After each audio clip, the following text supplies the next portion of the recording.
All right, everybody, let's make this quick.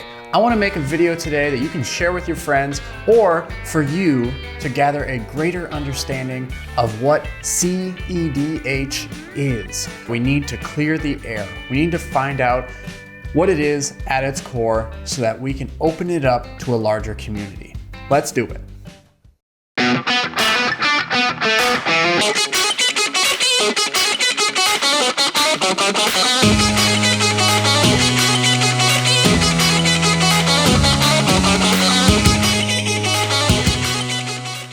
We're gonna cover the who, what, where, when, why, how of cEDH, starting with the what, because we can't talk about any of the other points unless we know what we're talking about. And cEDH, Competitive Elder Dragon Highlander, Competitive Commander, is a format. And more than a format, it is a mentality. It is a state of mind. It is an approach to the game. It's the mentality that you are constantly trying to improve your deck so that you can increase your win rate. Why would you want to play cEDH? Why would you want to play a competitive game of Commander when you've had so much fun with your pod and you wouldn't want to disrupt anything like that? I think you can approach the game in a way like introducing it, rule zeroing it before the game happens, be like, hey, are we playing competitively? Are we playing all out? Like, what's going on? The reason that people want to play cEDH is because they're wanting more good games than bad games. You either want the game to last, 15 minutes to an hour and 30 minutes, rather than the extensive 3-hour game where someone has used mass land destruction without a win con to draw it out and basically start the game over. Don't you do it. Don't do it. Don't do it. Ah, shit. Why do I play? Like, specifically, why do I play? I like unfolding unconventional strategies. I like being able to take that 300 or 400 card pool that cEDH has known and refined and expanding it by 1 or 2 cards with every single deck I make, so that there are more viable options for new players to look at when they join in. Who is playing cEDH, or rather, who can play cEDH? And I firmly believe it can be anyone who has the desire to win.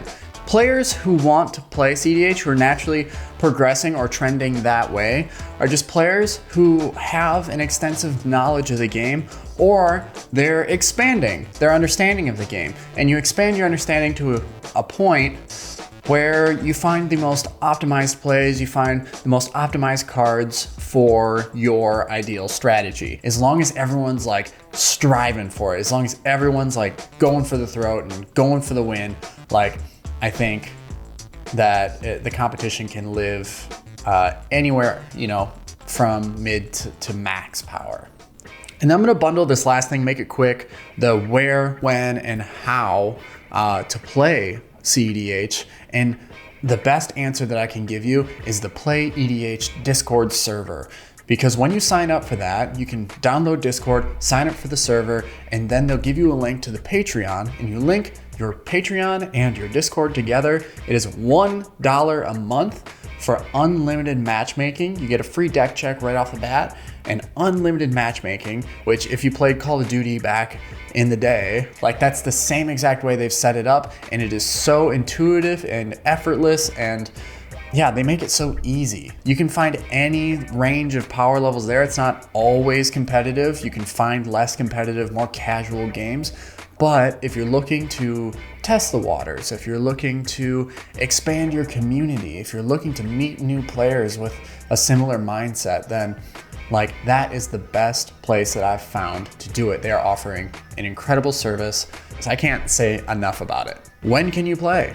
Literally anytime. There are players from all around the world who are on there at all times, playing at all hours of the day. When you log on, it doesn't matter what time zone you're in, you're always gonna find a game, whether it be, battle cruiser, low, mid, high, or max. High is a little bit more scarce, but you're pretty much always gonna be able to find a game in mid or max. How might be the easiest one to explain because I've already talked about it. You log into your Discord, you join the cEDH server, you connect your Patreon, and then you just jump in, get a deck checked, and join any lobby. It is as simple as seeing if a game is open or creating a game lobby of your own. Once it's ready, they send you a link, you join the game, you play through, and then you go on to the next game. You can play with the same group again or move on. It's up to you. So the final thing that I want to do is just demolish this negative connotation that cEDH has. cEDH has this negative connotation to it that it is unwelcoming, that it is rigid, and that it is not flexible to the whims of all players. And that is just dead wrong, because I hear content creators talk about it a lot. Like, there's more cEDH content coming out because I feel like that's just the natural progression of the game. It's where we're headed. Everyone knows that the game is just getting a little bit faster with the more sets that keep coming out and the more reprints there are and the more premium sets there are. So let's make it a little bit more approachable for everybody else, because the community is great. It is maybe the best community that I have been involved with since starting to play the game. Everyone understands the rules, everyone understands the interactions, and everyone is accepting of all strategies. Nobody is upset that a rule of law is on the board. They look at their hand, they look at their options, they fully understand that I have to play around that in order to win. How do I win? And there is no like, well, gosh, I could win if that rule of law wasn't on the table. Like, there's none of that. Like, that mentality is like not a part of the game.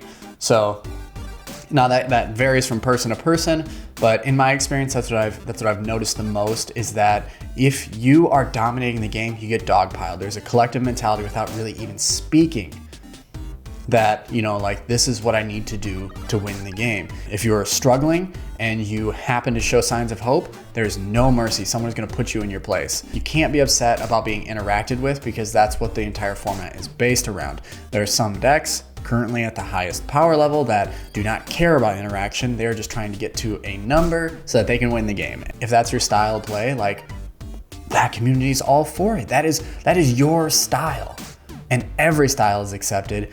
You have to be able to pull your weight and stop others or hinder others from doing things in order to fully contribute to what is going on. And that is maybe the one hurdle that people are going to have to get over, is realizing that some cards are less efficient, that they don't do enough with the correct timing, and that threat assessment is something that you have to learn.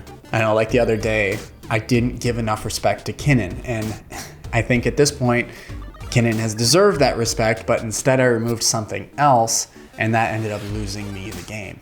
That being said, cEDH is an incredible format that is so welcoming and open to new concepts and open to new strategies that it can exist at any tier of power. It just has this negative connotation that it only exists at the max power, when that's not entirely true. If you were on the fence about cEDH, if you were on the fence about taking the leap and transitioning to something like that, I hope this video has been helpful and helping you understand the mentality that you'll need to have. This is just my perspective and everything that I've experienced. So if it was helpful, feel free to share it, like, and subscribe, and we'll see you next time. Thank you for watching. Peace.